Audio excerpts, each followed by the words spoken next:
Hello दोस्तों, मैं मनोहर कुमार शाह आप सबके अपने यूट्यूब चैनल मैथ गुरु मनोहर कुमार पे एक बार फिर से स्वागत करता हूं।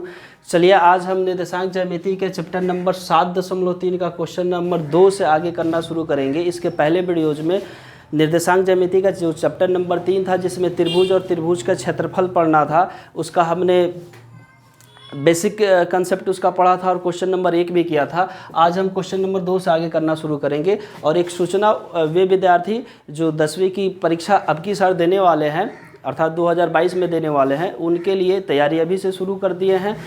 शाम को 7 बजे से वस्तुनिष्ठ सेक्शन शुरू किए हैं, जिसमें मैथ के चैप्टर नंबर 8 का वस्तुनिष्ठ खत्म हो गया है और आज एक नया चैप्टर शुरू होने वाला है। तो आप वस्तुनिष्ठ के सेक्शन में जरूर जोड़ेंगे यदि आप वीडियो को देख रहे हैं तो। चलिए आते हैं क्वेश्चन नंबर 2 में। क्वेश्चन नंबर 2 है कि निम्नलिखित में से प्रत्येक में k का मान ज्ञात कीजिए ताकि तीनों बिंदु संरेखी हो। एक बात आपको समझना जरूरी है कि तीनों बिंदु संरेखी का मतलब एक ही रेखा पे तीनों बिंदु हो, एक ही रेखा पर ए बी और सी क्या हो, एक ही रेखा पे स्थित हो। अब देखिए, ऐसी कोई त्रिभुज का निर्माण नहीं हो सकता जिसमें तीनों बिंदु एक ही रेखा पर हो।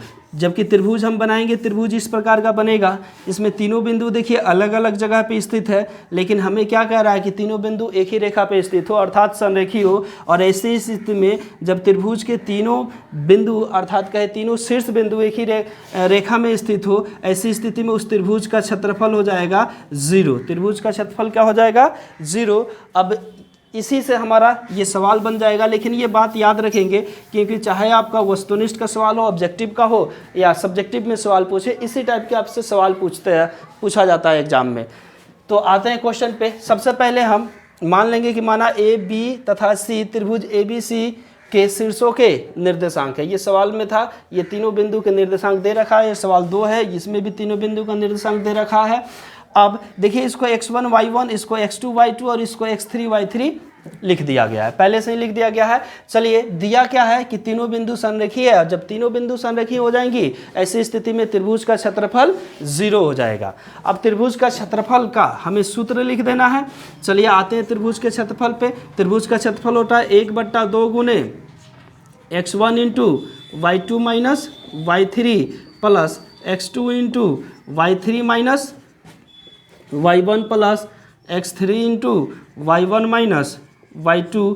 और क्षेत्रफल पहले से त्रिभुज का 0 है, चूंकि तीनों बिंदु संरेखी है, तो 1/2 गुने, अब देखिए x1 का मान ये इसलिए लिख दिए हैं ताकि यहाँ पे आपको मान बैठाने में आसानी हो। x1 का मान 7 है, 7 into y2 minus y3, y2 का मान 1 है और y3 का मान k है, तो 1 माइनस k प्लस x2 का मान 5 है, तो 5 into y3 minus y1, y3 का मान k है और y1 का मान -2 है। तो देखिए k एक ऑलरेडी यहाँ पे माइनस है सूत्र में और ये भी माइनस है, तो माइनस माइनस प्लस हो जाना है, प्लस x3 का मान यहाँ पे 3 है और देखिए y1 माइनस y2, y1 का मान -2 है और y2 का मान +1 है, तो ये भी हो जाएगा सूत्र के हिसाब से -1 बराबर 0। अब आते हैं 1/2 गुने, ये हो जाएगा 7k माइनस, सॉरी पहले 7 में 1 से गुना होगा, 7 माइनस 7k प्लस ये हो जाएगा 5k प्लस 5 दूना 10 प्लस, अब ये देखिए -2 -1 जुड़ जाएगा तो ये हो जाएगा -3, -3 से 3 में गुना करेंगे तो -9 हो जाएगा और प्लस माइनस यहाँ पे माइनस हो जाएगा -9 बराबर क्या है? 0 है। अब देख लेते हैं 1/2 गुने, अब देखिए 10 में से 9 गया, 1 बचा और 7 में जुड़ जाएगा तो ये हो जाएगा 8 और -7k में से 5k जाएगा तो हो जाएगा -2k बराबर क्या आया है? बराबर 0 आया है। अब यहाँ पे देख लेते हैं, यहाँ पे यदि कॉमन कर लेते हैं 1/2 गुने 8k और 2k में 2 कॉमन कर लेते हैं तो 2 चौके 8 माइनस k बच जाएगा बराबर 0। अब देखिए 2 से 2 कट जाएगा तो ये हो जाएगा 4 माइनस k बराबर 0, तो 4 बराबर k उधर जाएगा तो प्लस में, या k बराबर क्या आ जाएगा? 4। यही हमें मान निकालना था कि k का क्या मान होगा। देखिए 3 और k दिया था तो हमें k का मान निकालना था कि k का मान क्या आएगा। उम्मीद करते हैं कि ये आप समझ गए होंगे। अब आते हैं अगले क्वेश्चन पे, क्वेश्चन नंबर 2 पे। इसी का क्वेश्चन नंबर 2 है। तीनों के बिंदुओं के निर्देशांक दिया हुआ है। मान लेंगे माना ABC के तीनों शीर्ष बिंदु A 8 1 B k -4 तथा C2-5 के निर्देशांक है या खाली निर्देशांक है। अब देखिए पहले वाले में जो किया था, चूंकि तीनों बिंदु संरेखीय दे रखा है कि तीनों बिंदु क्या है, संरेखीय है, इसलिए त्रिभुज ABC का क्षेत्रफल बराबर हो जाएगा 0। त्रिभुज ABC का क्षेत्रफल का मान क्या हो जाएगा, 0। अब देखिए जरा इसको हम x1 मान लेते हैं और इसको y1, इसको x2 और ये y2, इसको x3 और ये हो जाएगा y3, है ना। त्रिभुज नहीं बनाएंगे इसमें क्योंकि तीनों बिंदु संरेखीय, तो त्रिभुज का निर्माण होगा नहीं, तो इसी को मान लेंगे, ठीक है। अब त्रिभुज का क्षेत्रफल क्या होता है, त्रिभुज का क्षेत्रफल होता है 1/2 into x1 into y2 minus y3 plus x2 into y3 minus y1 plus x3 into y1 minus y2, और मान कितना होना चाहिए, 0 होना चाहिए। चलिए अब बस सूत्र में मान बिठा देते हैं कि किसका क्या मान, x1 का मान 8 है तो 8 इंटू y2 का मान -4 है, यहाँ पे कोमा देना छूट गया, y2 का मान -4 और y3 का मान -5, -4, और देखिए ये भी माइनस है, सूत्र में माइनस है, माइनस माइनस प्लस 5 हो जाएगा, प्लस x2 का मान k है, k into y3 minus y1, y3 का मान -5 है, y1 का मान 1 है, तो -5 और -1 हो जाएगा क्योंकि सूत्र में माइनस है, और x3 का मान 2 है, और ये y1 माइनस y2, y1 का मान 1 और y2 का मान -4, तो 1 माइनस तो सूत्र में है और माइनस इसमें भी है, तो माइनस माइनस प्लस हो जाएगा, बराबर कितना होना चाहिए, 0 के बराबर होना चाहिए। ये बड़ा क्वेश्चन रहेगा, तो ये हो जाएगा 1/2 गुने, चलिए कैलकुलेशन कर लेते हैं, 5 में से 4 जाएगा 1, और 1 में 8 से गुना होकर हो जाएगा 8, प्लस 1 होगा प्लस, ये हो जाएगा k में -5 से गुना होगा तो यहाँ पे प्लस माइनस डायरेक्ट लिख देते हैं, -5k, और k में -1 से गुना होगा तो -k, प्लस यहाँ पे देखिए 4 1 5 हो जाएगा और 5 दूनी 10 हो जाएगा, बराबर क्या होना चाहिए, 0 होना चाहिए। तो ये हो जाएगा 1/2 गुने, अब देखिए 8 और 10 18, क्या हो जाएगा 18, और ये जुड़ जाएगा तो -6k हो जाएगा, बराबर 0। अब देखिए इसमें से कॉमन कर सकते हैं 2, तो 1/2 गुने 2 कॉमन करेंगे तो 2 9 18 माइनस 2 3 6k बराबर 0। अब देखिए 2 2 कट जाएगा, कटने के बाद क्या मिल रहा है, 9 - 3 के बराबर 0, तो 9 बराबर क्या हो जाएगा 3k, 9 बराबर 3k, या हम k बराबर लिख सकते हैं 9/3, 3 3 9, तो k का मान क्या आ जाएगा 3। यही हमें मान निकालना था कि k का मान क्या होगा, तो k का मान क्या आ जाएगा, आंसर हमारा k का मान हो जाएगा 3। समझ में आया, आसानी से बन जाएगा, बस इसको x1 y1 x2 y2 और x3 y2 पुट कर लेंगे, है ना, किसी रफ में इसको कर लेंगे, और इसको रखने की ज़रूरत नहीं है, ये नहीं कि एग्जाम में इसे आप तीर के निशान देके इसको दिखा दें, एग्जाम में आपको बिल्कुल फेस दिखानी है, ठीक। ये समझने के लिए बता रहे हैं कि आप जब पहली बार यदि पढ़ रहे हो तो पहली बार में किस प्रकार से समझेंगे, आपके लिए चीज़ें मुश्किल ना हो, इसलिए सारी चीज़ों को लिखना पड़ रहा है। चलिए अब आते हैं अगले क्वेश्चन पे, उम्मीद है ये समझ गए होंगे। 3 पे क्वेश्चन नंबर 3 है कि शीर्षों 0 -1 2 1 और 0 3 वाले त्रिभुज की भुजाओं के मध्य बिंदुओं से बनने वाले त्रिभुज का क्षेत्रफल ज्ञात कीजिए। इस क्षेत्रफल का दिए हुए त्रिभुज के क्षेत्रफल के साथ अनुपात भी ज्ञात कीजिए। तो चलिए सबसे पहले हम एक त्रिभुज बनाएंगे, ABC एक त्रिभुज बनाएंगे किसी भी माप का, है ना, और उसके मध्य बिंदुओं से, जैसे AB का मध्य बिंदु बिंदु D है, AC का मध्य बिंदु E है और BC का मध्य बिंदु F है, और तीनों मध्य बिंदुओं को मिलाएंगे, D को E से मिलाएंगे, D को F से मिलाएंगे और E को F से मिलाएंगे, तो त्रिभुज के अंदर भी एक त्रिभुज बनेगा। तो कह रहा है ये छोटा वाला त्रिभुज का अनुपात बड़े वाले त्रिभुज के अनुपात का ज्ञात करना है, कि छोटा वाला त्रिभुज बड़े वाले त्रिभुज का किस अनुपात में है, ये ज्ञात करना है, कि क्षेत्रफल के साथ अनुपात भी ज्ञात करना है। सबसे पहले मान लेंगे कि माना A B तथा C त्रिभुज ABC के निर्देशांक है तथा D E और F क्रमशः AB AC और BC का मध्य बिंदु है। अब इसलिए देखिए हम मध्य बिंदु के सूत्र से लिखेंगे, इसलिए मध्य बिंदु के सूत्र से, मध्य बिंदु के सूत्र से डी के निर्देशांक ज्ञात कर लेंगे। लिखेंगे डी के, यहाँ पे लिख देंगे बिंदु डी के निर्देशांक बराबर, डी का निर्देशांक कैसे होगा। अब देखिए मध्य बिंदु को सूत्र से सबसे पहले ए का निर्देशांक क्या दिया है, ए का निर्देशांक दिया है 0 और -1, बी का निर्देशांक 2 और 1, सी का निर्देशांक 0 और 3। अब देखिए मध्य बिंदु के सूत्र से, मध्य बिंदु का सूत्र क्या होता है, x2 + x1/2। अब देखिए 2 में 0 जोड़ देते हैं तो क्या हो जाएगा 2 + 0/2, और दूसरा हो जाएगा -1 में 1 जोड़ेंगे तो ये 0 हो जाएगा, -1 + 1/2। तो देखिए इसका निर्देशांक क्या आ जाएगा, ये आ जाएगा 2/2, 2 एकम 2, और ये आ जाएगा 0/2, तो निर्देशांक आ जाएगा 1 और 0। बिंदु डी के जो निर्देशांक क्या आ गए, 1 और 0, बिंदु डी का निर्देशांक आ गया। अब बिंदु ई का लिखेंगे, बिंदु ई के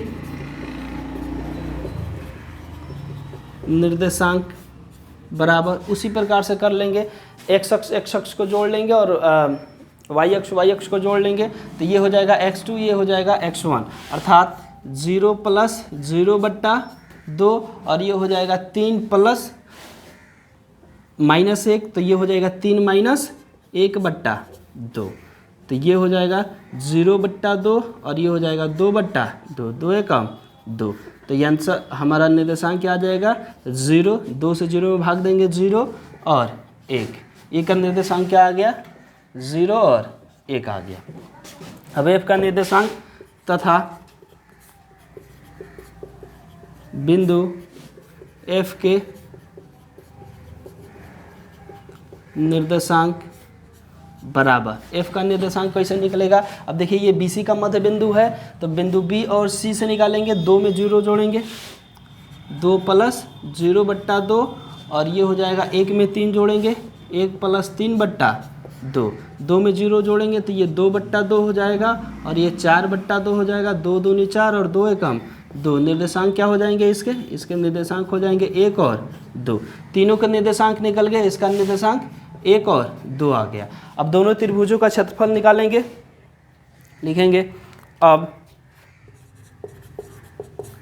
त्रिभुज DEF का क्षेत्रफल, DEF का क्षेत्रफल बट्टा 1/2 गुने x1। अब डायरेक्ट हम बना रहे हैं, सूत्र नहीं लिख रहे हैं, x1। अब देखिए ABC की बात करेंगे, ये होगा x1 y1, ये होगा x2 y2, और ये होगा x3 y3। तो x1 क्या है 0 है, x1 0 है, गुना क्या करना है y2 - y3 अर्थात 1 - 3 से, प्लस x2 क्या है 2, x2 क्या है 2, गुना क्या करना है y3 - y1 अर्थात 3 - -1, तो माइनस प्लस 3 + 1 हो जाएगा, प्लस x3 क्या है x3 0 है, गुना क्या करना है y1 - y2 अर्थात -1 - 1 में गुना करना है।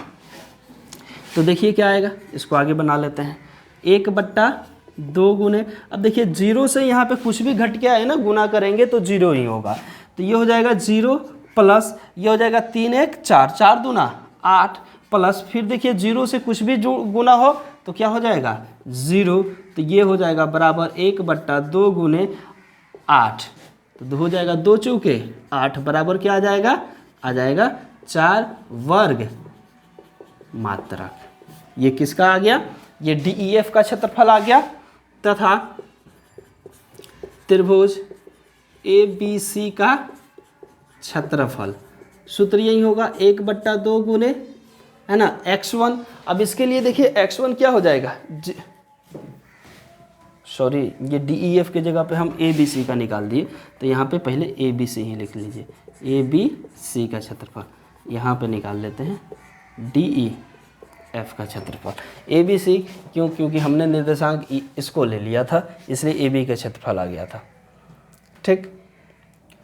y2 minus y1, y2 minus y1, हाँ ABC का। आप पहले DEF का निकाल लीजिए, कोई दिक्कत नहीं। अब आते हैं ये DEF। अब आप इसको x1 y1 ले सकते हैं, इसको x2 y2 ले सकते हैं, इसको x3 y3 ले सकते हैं, आप इधर से भी ले सकते हैं, ठीक है। तो हम लेंगे इसको x1 y1, इसको x2 y2 और इसको x3 y3। तो गुना क्या करना है, 1 से x1 से 1 इंटू गुना करना है y2 minus y3, y2 minus y3 अर्थात 2 माइनस 1 प्लस क्या करना है, x2 लेना है। x2 क्या है, फिर यहाँ पे x2 1 आया हमारा, तो 1 इंटू क्या गुना करना है, y3 माइनस y1, y3 1 है और y1 0 है, तो 1 माइनस 0 कर देना है। प्लस ये देखिए x3 का मान क्या है, 0 है, तो ये होता है y1 माइनस y2, y1 का मान 0 और y2 का मान -2 अर्थात 0 माइनस 2। बड़ा कोष्ठ में यहाँ इसको भी डाल देंगे, बराबर देखते हैं 1/2 गुने क्या आ रहा है। अब देखिए 2 में से 1 जाएगा 1 और 1 से 1 में गुना करेंगे 1, उसी प्रकार से 1 में से 0 जाएगा 0, 1 और 1 में 1 से गुना करेंगे +1, इसको अभी कोष्ठ में रहने देते हैं, ठीक। और ये 0 में गुना होगा किसी भी चीज़ से तो ये 0 हो जाएगा +0, तो ये बराबर हो जाएगा 1/2 गुने 1 1 2, 2 से 2 कट जाएगा 1 मर्त में, तो ये हो जाएगा 1 वर्ग मात्रक। छोटा वाला त्रिभुज का क्षेत्रफल क्या आया, 1 वर्ग मात्रक आया और बड़ा वाला का 4 वर्ग मात्रक आया। क्या आया, 4 वर्ग मात्रक आया, ठीक। प्रश्न से हमें निकालना क्या है, हमें निकालना है इस त्रिभुज का दिए हुए त्रिभुज के साथ अनुपात ज्ञात करना, अर्थात त्रिभुज DEF का क्षेत्रफल का अनुपात त्रिभुज ABC का क्षेत्रफल, ABC का क्षेत्रफल। अब देखिए त्रिभुज DEF का क्षेत्रफल 1 वर्ग मात्रक आया, 1 लिख लेंगे, और ABC का 4 वर्ग मात्रक आया, तो इसको लिख लेंगे 4। तो हमारा अनुपातिक राशि क्या होगा, 1/4, ये हमारा आंसर हो जाएगा। उम्मीद करते हैं समझ में आया होगा ये भी सवाल आपको। आंसर क्या आ जाएगा, 1/4, क्योंकि छोटा वाला से बड़ा वाला का अनुपात ज्ञात करना है, बड़ा वाला से छोटा वाला का अनुपात ज्ञात करना होता तो हमारा आंसर आता 4:1 आ जाता। इस हिसाब से 1/4 हमारा आंसर होगा। उम्मीद करते हैं कि ये क्वेश्चन समझ में आया होगा। देखिए क्वेश्चन में कुछ नहीं था, बस मध्य बिंदु के सूत्र से ये DE और F का मध्य बिंदु निकाल लेना था और इस त्रिभुज का क्षेत्रफल निकाल लेना था। सूत्र पे बस इसको बैठा देना था। चलिए तो फिर मिलेंगे अगले क्लास में, अगले वीडियो में। कल इसका अंतिम वीडियो होगा, इसमें 2 क्वेश्चन और बच रहे हैं, 4 और 5, तो 2 क्वेश्चन करने के बाद एक नया चैप्टर शुरू किया जाएगा। यदि आप लोग जो भी नया चैप्टर पढ़ना चाहते हैं उसे कमेंट बॉक्स में बताएंगे कि क्या पढ़ना चाहते हैं। और हाँ, शाम को 7 बजे एक बार फिर याद दिला दें कि लाइव क्लास के द्वारा ऑब्जेक्टिव क्वेश्चन सॉल्व करा रहे हैं, तो ऑब्जेक्टिव वाली क्लास में शाम को 7 बजे आप ज़रूर जुड़िए। चलिए तब तक के लिए बाय, जय हिंद।